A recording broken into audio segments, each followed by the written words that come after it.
Good morning. Stephen Roman here in London, England, and I'm the president and the CEO of Global Atomic Corporation, and here with Matthew.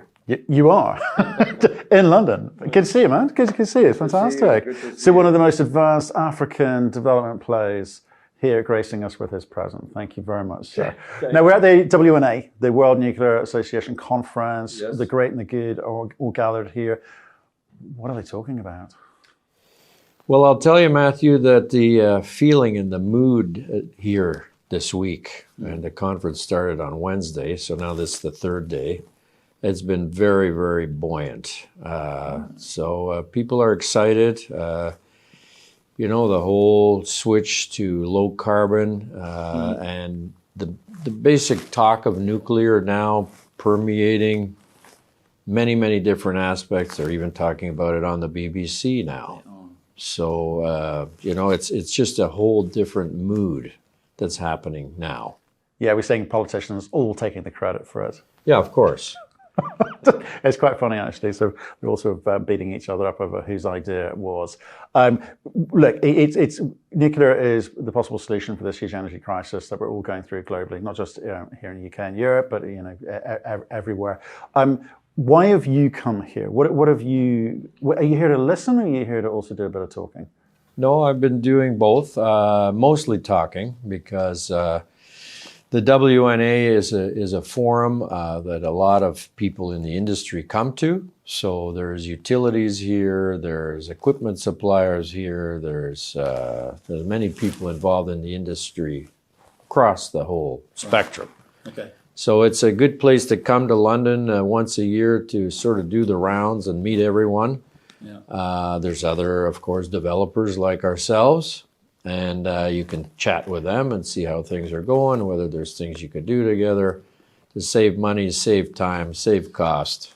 Oh, yeah, it's been a very fruitful week, and of course we've met with a lot of utilities here that are very keen on our project. And I'm listening, Stephen. Come on. And well, the good thing is that over the last 2.5 years, 3 years, we've all been locked down with COVID. This is the first time you can actually meet people face to face, and it's actually something that everybody's quite enjoying. Well, I bet. Okay, so buoyant is a good word. I've heard bombastic as well. No, I didn't say bombastic. No, someone did earlier today, did, and almost joyful. Lots of positive words. The vibe seems good. I want to talk about that though, which is utilities. Everyone pricks up. I'm leaning in at the thought of utilities, because that seems to have been the key to all of this. Are they still listening? Are they here to have meaningful conversations? I mean, what are they talking to you about? What are they trying to work out? I think they're listening, and they're definitely a little bit more interested, but they, I believe, still have not really to the point where they are in a panic mode, if I may say. Okay. So they're being cautious. Right. And they like to explore different options for supplying their requirement for nuclear fuel. Mm-hmm.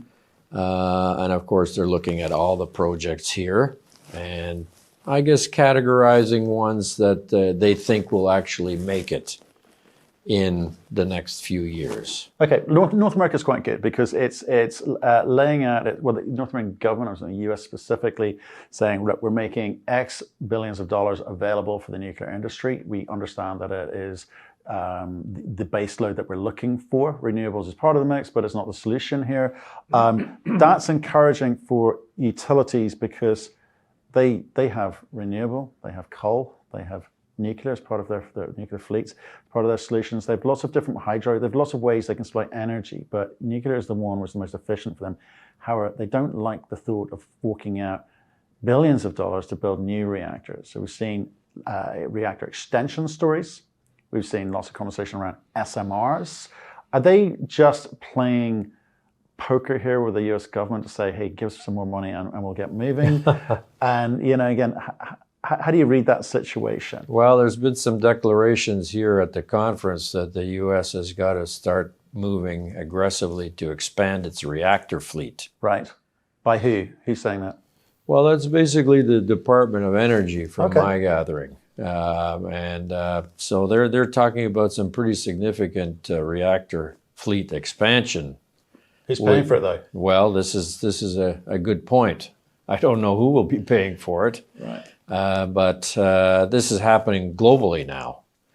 So a lot of people are building reactors. They're looking at SMRs. There's a number of companies here that have been presenting their SMR technologies.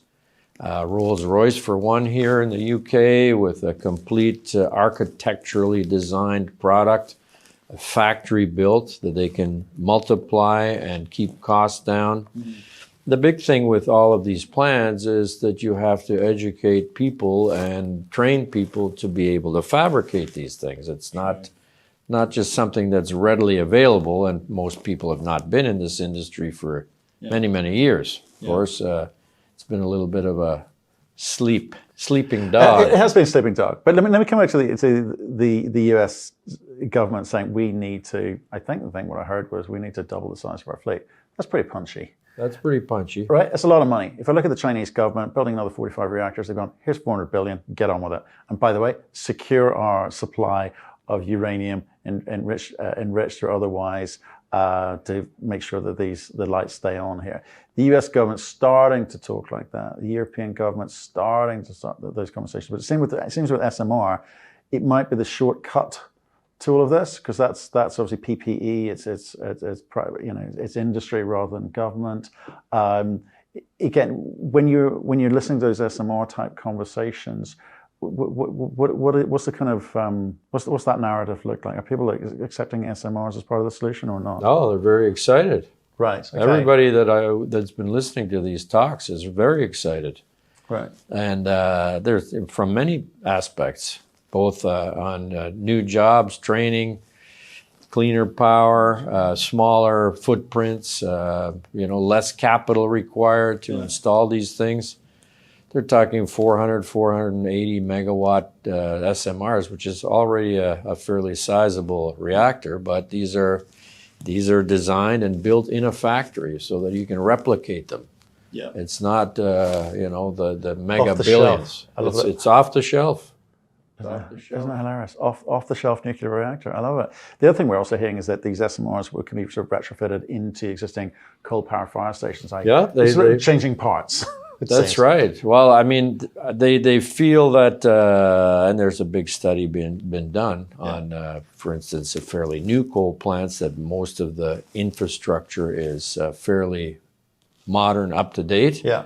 They could take out the coal-fired boiler and put in a nuclear reactor, and all the downstream is there. Yeah. Keep the cost down. Nice. Keep the cost down. It's already sites that have been relegated for a power plant, so permitting might be a lot faster. But you need community acceptance of that, right? Mm.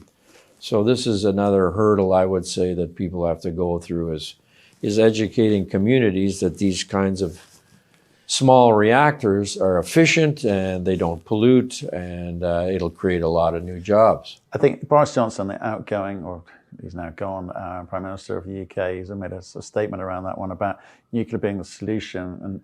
But there is some pushback about nuclear reactors being built, but not because of nuclear, but because they don't want it in their own backyard. So people want the cheap base load energy, the cost of the energy, but they don't necessarily want it in their backyard. So that is a kind of subtle shift in argument and statement. It's not Greenpeace protesting, it's people going, I don't want a sort of eyesore in my line of sight. Yeah, but if there's already a coal-fired plant in your backyard, then what difference does it make? It'll be a lot cleaner. There won't be any smoke. In that scenario, absolutely true. Nailed it. Hey, let's talk about what's going on in Niger. You've really moved things on this year. Yes, we have. Significantly advanced. We're seeing licenses and all sorts going on. Remind us what's happening in country, and then I want to hear from you what you're talking. I want to hear what you're talking to utilities. What are you saying to utilities? I know they're just in listening mode, but what do they want to know? So, well, I just got back from Niger, so effectively I came back to Canada. I had to quarantine under our draconian rules in Canada for 2 weeks. And as soon as that was done, I jumped on a plane to come here. So I'm fresh out of Niger, and it was a very successful trip. So I signed up all of our agreements to incorporate Somida there, Société Minière Dasa, SA, our local operating company. And met the president, the PM, the mines minister, had a tour of our office facilities there. We have very modern, up-to-date office facilities in Niamey. At site, of course, we've completed the box cut. We've moved about 42 trucks on convoy from Cotonou up to site with our brand new mine camp. So that was sourced in Turkey. That's now under construction there. That'll all be done in the next 2 months. Then we have the mine contractor arriving, probably mid-September. They're going to start coming in and starting training programs. So we've got simulators coming in with all, basically for the new mining equipment. We've got our core team of people managers hired now that are running the operation, both in Niamey and also at site. So we put out a job request last week, and just we're opening up to everyone. So anybody that's interested in working for Global Atomic, Somida, the local operating company, send in your application, your CV. In one day, we had 1,200 applications. So, other people have told me, in some other parts of the world, the country I come from, they put out applications and they got 2 job applications. We got 1,200 in a day. So there's a lot of people that want to get involved. There's a lot of good talent there. And we're going to start training programs, apprenticeship programs. So we're going to have a really well-defined and integrated ramp up. So we should have by November, we'll have about 150 people working on site. The ramping is going to start. And that whole feels real. It feels very real. It's very, very real. So as a matter of fact, if you want to come, Matthew, November 2nd, we have our opening blast. We're going to have politicians and everybody there. I'll turn up to the opening of an envelope. Let's go. I will be there. I will be there with a big crew, and it's going to be a really momentous occasion. You on, Tom? We're on. We just did an amazing Africa trip around Namibia, looking at some of the uranium companies and tin companies and lithium companies down there. You should. We're going to take you up on that. Okay, that's happening. Good. Okay, let's make it a thing. All right. Now, you need to get your visa, which is no problem here in London. So now I've been to Niger. Done that. Good. Before. Right. It feels real. You're building this stuff up. You've got the capital in place, and we won't talk about tin today. We'll talk about that another time. Okay. Zinc, tin, Namibia. Zinc. We'll talk about that another day. It's all happening, but it's still the stuff on the ground's got to work, right? So again, come back to these conversations with utilities, because you're the nearest thing we've got to talk, in terms of development companies talking to utilities in a real and meaningful way. If they're looking at your company, they need to know this thing works, right? If they're going to give you term contracts, they need to know this thing's going to work. It's going to actually produce, you're like cake in a tin for them, because I think they're going to be sorely disappointed by several other conversations going on out there. Seems to be what I'm hearing. So do you get a sense of that? Do you think utilities looking at the market and going, I believe everyone, it's all going to be fine. You're all going to do exactly what you say. No, the utilities are still very conservative. So, we've signed a deal for our first offtake with a U.S. utility. We have a number of other RFPs right now that have been submitted to us from other utilities. Some utilities are saying, well, you know what, we want to just see a couple more milestones done. when you get your project financing completed. So we're working now with our banking syndicate, and they're doing their due diligence. So they've hired their lawyers, they've hired their engineers, they're doing that. Matter of fact, we've got a big group going over in a week to Niger to finish all of that technical due diligence. And by, hopefully by beginning of November, they'll give us the green light on the debt component. Yep. And I think then you're going to see more utilities get involved and start signing deals because they say, yeah, this thing's moving ahead. That's excellent. And, of course, our backstop, of course, is our direct shipping option to Orano. So that should be all completed as well. We're just haggling over one amount at the moment. But as soon as we get into ore and start doing that development, we're going to start shipping. So that gives us an option to start generating early cash flow, which can go against any kind of mill construction financing. Yep. We also have warrants coming due in September, about $9 million. Okay. So that keeps us topped up and running at full speed through to Q1. In March, April, we get a dividend from our Turkish operation. In June, we get a $20 million warrant exercise at $6 a share. So effectively, the mine is financed without the mill financing. So those two I like to keep separated. And all of that money that we put into the mining development goes against our equity component for the mill financing. So it's almost done. That's good news. And the idea that we have, rather than issuing any equity, we've got 2 or 3 groups right now that want to provide us like a 2 to 3 year bridge facility, like a mezz piece, subordinated.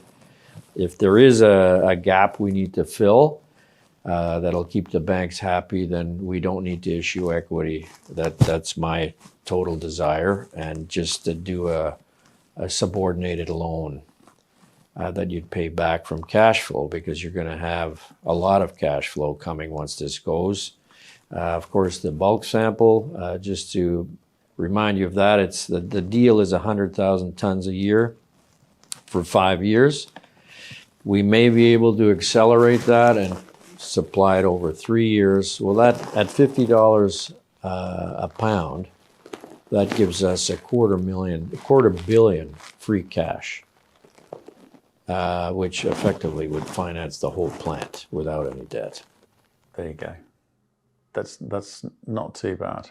So not too bad. I have options. Yeah. Sounds like. Well, I was going to ask you, but I think you covered everything. Got to ask you with regards to you came here to London. We haven't had this for 3 years. 2019 was the last WNA conference, right? It's buoyant.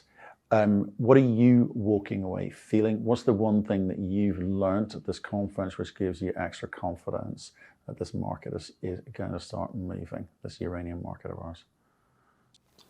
Well, I would say that I'm walking away saying keep going the way I'm going, keep pushing the project forward, getting the milestones done. The deals will happen, and the utilities have to come to the table at some point here. So they're doing it slowly. They're very conservative. To me, it looks like they always wait till the last minute, and then they all pile in at the same time.